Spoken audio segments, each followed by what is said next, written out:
Gabriel Milito. Esse é o nome mais próximo, apurado pelo Jornada KTO 1902, de assumir a equipe do Fluminense. Eu sou Gabriel Amaral, tô direto aqui de Manizales. Daqui a pouquinho já tô partindo para o jogo contra o Once Caldas. Você provavelmente vai ver esse vídeo, já tá mais perto ainda do jogo. São 3h30 da tarde por aqui, 5h30 no Brasil. A partir das 7h30 aí do Brasil a gente começa a nossa transmissão. Mas estou vindo aqui gravar uma notícia que uma apuração, como eu falei, o Lessa publicou no Twitter. O treinador Gabriel Milito está cotado como um dos principais nomes para assumir o comando e já teve contatos feitos pelo Fluminense para as negociações definirem o Milito como novo treinador do Fluminense, tá? Essas negociações, como a gente já informou, estão sendo conduzidas pelo presidente Mário Bittencourt.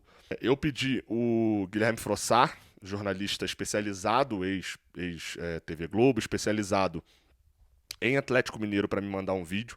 Eu vou rodar esse vídeo daqui a pouco aqui também no canal, né? Para você, dentro desse vídeo aqui, tem uma análise de um cara que acompanhou do início ao fim da chegada, saída do Milito de perto, e é um cara que tem uma análise muito boa de futebol. Então o Frossard vai trazer uma análise sobre a passagem mais recente dele no Galo. O histórico do Gabriel Milito, ele é o seguinte: pode ser que em algum momento eu fale Diego Milito, tá? Porque o irmão dele também era muito famoso jogador, né? Mas o histórico do Milito, ele tem mais recente o Atlético Mineiro. Ano passado foi finalista da Libertadores e finalista da Copa do Brasil, com o Galo. Perdeu as duas finais. Foi demitido no dia 4 de dezembro, quando o Atlético perdeu para o Vasco, né? Ali ainda não tinha acabado o Campeonato Brasileiro, foi a penúltima rodada. Na última, ele vinha de uma sequência péssima. O Galo chegou na última rodada brigando para não cair. Ele não vencia desde o dia 22 de outubro, quando ganhou por 3-0 do River Plate e praticamente encaminhou a classificação para a final da Libertadores. E por isso foi demitido na última rodada, não era ele o treinador do Galo. Então o Gabriel Milito, a gente já está falando de um treinador que no ano passado já levanta muitas dúvidas, porque tem um desempenho sensacional e um desempenho péssimo, né? Se você parar para analisar direitinho. O cara leva a final da Libertadores, a final da Copa do Brasil, mas perde as duas. É campeão mineiro, mas faz uma sequência ruim, péssima de Brasileirão no final do ano. E sobre a carreira dele, aí a gente fala de estilo e de desejo do Mário Bittencourt. Existe um padrão no Gabriel Milito e no Fluminense, que é, mais uma vez, o que o jogador ou o treinador agora faz contra o Fluminense é determinante para uma contratação dele.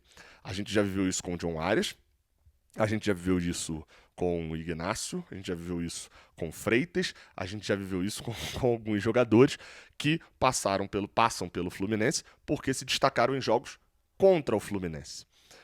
O Milito tem um pouco dessa história também. Vocês vão se lembrar que em 2023, na Libertadores do Fluminense, o Argentino Júnior, nas oitavas de final, causou pesadelos ao Fluminense. Eu diria que é o efeito borboleta daquela Libertadores, tá? Se o goleiro do Argentino Júnior não tivesse sido expulso naquele lance com o Diogo Barbosa, lá no estádio lá do Diego Armando Maradona, né? Lá no estádio do Argentino Júnior, no jogo de ida, vocês vão se lembrar, estava 1-0 para eles. O Fluminense tinha tido o Marcelo expulso naquele jogo, né? Aquela pisão sem querer e tal. O Fluminense tinha 1 a menos, perdia por 1-0. O Argentino Júnior foi para cima, só que aí eles já tinham feito todas as alterações e o goleiro deles foi expulso. E aí teve que ir um jogador pro gol, o Fluminense ficou 10-10, o Fluminense acabou melhorando no jogo, conseguindo um empate com o Samuel Xavier, e no jogo de volta, o Fluminense só foi conseguir a classificação aos 40 vral ali do segundo tempo. Acho que 39, se eu não me engano. Que abriu o placar e depois fez o 2-0. Então foi um mata-mata em que o Milito saiu muito elogiado pelo lado do Fluminense por quem enfrentou. E no ano passado, não custa lembrar também, aliás, custa, né? É triste lembrar, mas a pior atuação do Mano Menezes, e aí eu tô sendo coerente aqui agora porque eu falei isso desde aquele dia, o Fluminense tomou o maior amasso que eu vi o Fluminense tomando na vida naquele jogo contra o Atlético Mineiro. O 2-0 não reflete nada o que foi aquele resultado. Era para ter sido papo de 5 ou 6-0 aquele jogo. Os jogadores do Fluminense estavam perdidos em campo. O Mano Menezes tomou um nó tático absurdo, em que cada movimento dele, o Gabriel Milito parecia que já tinha previsto. E aí entra o mérito. Se tem o demérito do Mano de ter ido muito mal naquele jogo e de tudo isso que eu já falei da atuação dos jogadores, naquele dia mesmo eu falei, olha, o Atlético Mineiro conseguiu hoje executar um jogo que eu acho que esses jogadores, e aí consequentemente o Milito, nunca mais vão repetir na vida. A carreira do Milito não é uma carreira espetacular como treinador, tem o Galo no ano passado, tem 3 anos de Argentino Júnior, 2 anos de Estudiantes, 3 anos de Estudiantes, né? Depois mais 2, tem 1 ano de Independiente, com apenas 14 jogos, e 1 ano de O'Higgins, que é um time chileno, onde ele acabou tendo mais destaque, mais longevidade, foi no Argentino Júnior e no Atlético Mineiro, ou seja, ele vem de 4 anos, onde, pelo menos nos números, os números dele são bem ok, assim, no sentido amplo e geral. Enfim, vamos para a análise do Frossar e eu volto aqui fechando com a minha análise. Salve, Gabriel, tudo bem, amigo? Um abraço para você aqui, Guilherme Frossar, setorista do Atlético, um abraço para toda a sua audiência. Tô aqui para falar sobre Gabriel Milito, né? Pelo que eu tô sabendo aí, tá negociando para ser o treinador do Fluminense. Cara, assim, pra gente falar do Milito, a gente tem que trazer um pouco de contexto, né? O Milito chega ao Atlético ano passado para substituir o Luiz Felipe Scolari.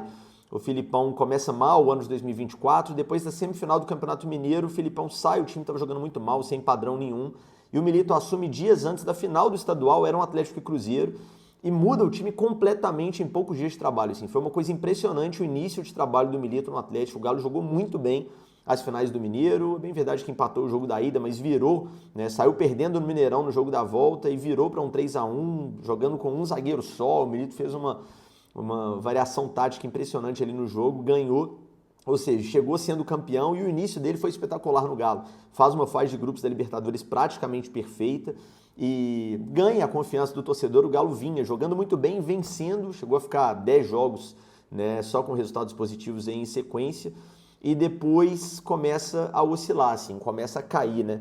O Milito, ele tem pelo menos no Atlético, teve um modelo de jogo muito específico, assim, que ele insistiu muito nesse modelo, né? Um time com jogadores bem abertos pelos lados, um time que tenta povoar o meio campo para abrir espaço pelos lados, para aí sim ser agressivo, criar jogadas pelos lados do campo e aproveitar a fragilidade do adversário, né? Foi assim, mais no início da passagem dele, o Scarpa jogando como ala pela direita, né? Deitou e rolou com o Milito no início do trabalho, foi muito bem.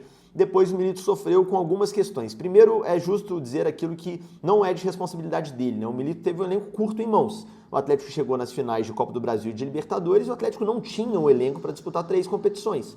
Quem viu o Galo brigando contra o rebaixamento na última rodada, né? O pessoal aí da audiência do Fluminense pode ter assustado. Pô, o Atlético jogando contra o rebaixamento na última rodada, simplesmente porque o Milito, em vários momentos do ano, não tinha como escalar um time titular no Brasileiro, porque senão ele não teria time para jogar na Libertadores e na Copa do Brasil, que em dado momento da temporada viraram as prioridades, porque o Atlético estava claramente indo longe nas 2 competições, né? Inclusive enfrentou o Fluminense na Libertadores. Então, cara, o Atlético chegou aí para jogos do Campeonato Brasileiro sem nenhum lateral esquerdo de ofício. O Scarpa foi lateral esquerdo com o Milito em alguns jogos, sem nenhum volante. Ele teve que usar o Batalha como zagueiro e volante ao mesmo tempo em vários jogos. Então, realmente foi assim, algo que fugiu do controle do Gabriel Milito, essa questão do elenco. Mas o Milito também teve problemas, né? Uma coisa que é uma percepção que eu tenho sobre o trabalho do Milito é que ele tem muita dificuldade de virar chave quando o trabalho começa a dar errado, né? E eu falo tanto em soluções táticas, por mais que ele tenha tido, é bem verdade, algumas variações táticas ao longo da temporada interessantes, né? O Atlético em dado momento começa a jogar muito mal, inclusive perde para o Fluminense no Mineirão, uma partida do Campeonato Brasileiro, talvez tenha sido o pior jogo do ano do Galo. Dias depois o Atlético tinha um jogo de mata-mata contra o São Paulo no Morumbi, Copa do Brasil. O Milito faz um time defensivo, jogando atrás da linha da bola, fechadinho, e vai muito bem, acha um gol na bola parada, né? No finalzinho do jogo e acaba classificando. Então ali ele mostrou que ele consegue mudar a forma do time jogar com alguma velocidade. Mas quando ele entra num espiral negativo de resultados, me parece que ele puxa muito isso para ele sente muito e ele tem dificuldade de virar essa chave. Foi o que aconteceu com o Atlético na reta final da temporada, né? O time começou a acumular derrotas, teve uma sequência impressionante de derrotas e resultados negativos no Campeonato Brasileiro, e isso na iminência de disputar as finais de Copa do Brasil contra o Flamengo e de Libertadores contra o Botafogo. Então, a ideia era, claro, dele, da comissão e dos jogadores, né? Manter o foco e, né, preservar a forma de jogar e o bom futebol nas competições de mata-mata, mas o time acabou sendo impactado pela péssima fase no Campeonato Brasileiro e aí jogando muito mal, o time não funcionava defensivamente, ofensivamente, o time realmente caiu muito de produção. na segunda parte do ano. E aí não dá para colocar tudo nas costas do elenco. O Milito tem sim parte importante de responsabilidade nisso. E aí, querendo ou não, o Atlético chega muito abalado. E aí eu acho que tem muita responsabilidade do Milito. Ele não conseguiu devolver autoestima, confiança para o time para as finais de mata-mata, né? Me parece que ele sente muito, ele também fica, você vê pelas coletivas, ele também fica muito cabisbaixo, triste com os resultados negativos, e isso me parece que passou um pouco pro elenco. O Atlético fez finais ridículas, tanto da Copa do Brasil contra o Flamengo, sendo pior nos 2 jogos, Flamengo merecidamente campeão, quanto na Libertadores, naquele jogo que eu imagino que todo mundo tenha acompanhado. O Milito fica com 1 a mais, o Atlético do Milito fica com 1 a mais com segundos de jogo, né? Com a expulsão do Gregory, e vários jogadores já falaram, né, em on e em off, em resenhas, enfim, que o Milito congelou naquele momento. Ali ele foi muito mal. Eu acho que ele tem consciência disso. O Milito na final da Libertadores poderia ter feito diferente, né? O Botafogo tem um volante expulso no início do jogo e ele não faz nenhuma alteração.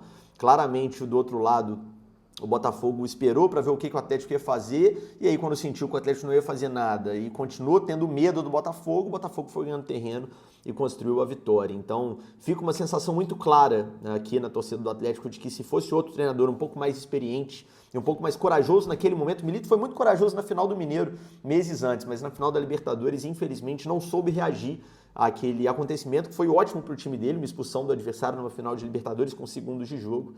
Infelizmente, na final da Libertadores, faltou treinador ali para o Galo, pelo menos essa é a conclusão de grande parte, né, da imprensa mineira e até de alguns jogadores que deixam isso claro nas entrelinhas. Assim, falando de uma forma mais macro, né, eu acho que o Milito merece uma segunda chance num clube brasileiro porque ele sabe muito de bola, isso é inquestionável. Estamos falando de um jogador, de um ex-jogador que jogou no Barcelona, Champions League, enfim, um cara muito experimentado no futebol, seleção argentina, um cara que tem muita bagagem, muito respeitado pelos atletas, né? Isso é, assim, o relacionamento dele de vestiário é muito bom, os atletas gostam, respeitam muito ele, até pela história que ele tem. E é um cara que, assim, eu particularmente sempre gostei muito de coletivas, de treinadores, cara, é um cara que dá aula em coletiva, assim, impressionante. Cada coletivo do Milito é uma aula de futebol, você entende muito mais sobre o jogo, o que ele tentou fazer, o que ele viu do adversário, observando as coletivas dele. Infelizmente, no Atlético, em momentos capitais, ele pecou. Eu acho que caiu muito por isso, né? Por não saber conduzir o time a um bom futebol nas finais e por ter ido mal também no gerenciamento do jogo, ali, especialmente na final da Libertadores, e por não ter conseguido virar a chave num momento muito ruim. Assim, o time entrou em uma espiral negativa, acumulou derrotas no Brasileiro, chegou mal nas finais, perdeu as 2 finais e depois perdeu os jogos. O Atlético chegou na última rodada correndo o risco de cair para a Série B dias depois de jogar uma final de Libertadores, algo impensável, e teve que se salvar com a comissão permanente do clube. Então o Milito teve problemas graves no Atlético, por isso caiu, mas é um treinador muito interessante que eu particularmente gostaria de ver trabalhando de novo no futebol brasileiro e quem sabe voltando ao Galo em algum momento, espero eu, sem cometer os mesmos erros que cometeu na primeira passagem, beleza? Espero que eu tenha ajudado aí de alguma forma, grande abraço para vocês e até a próxima. Então, vamos lá, tá? Obrigado ao Guilherme Frossá que mandou essa análise aí do Galo pra gente. Vamos lá, cara, só pra eu arredondar aqui rapidinho pro vídeo não ficar muito longo. Eu gosto da contratação do Gabriel Milito. Pode dar muito errado, pode dar muito certo, isso aí é futebol, a gente não tem como. Eu não tenho que prever o que vai acontecer. Mas me parece uma contratação boa, me parece que o elenco que a gente tem na mão de jogadores que são fisicamente privilegiados, no sentido de, depois você pode falar que o Martinelli não é forte, mas o Martinelli joga 70 jogos no ano sem se lesionar. O Hércules é um jogador mais forte pelo meio.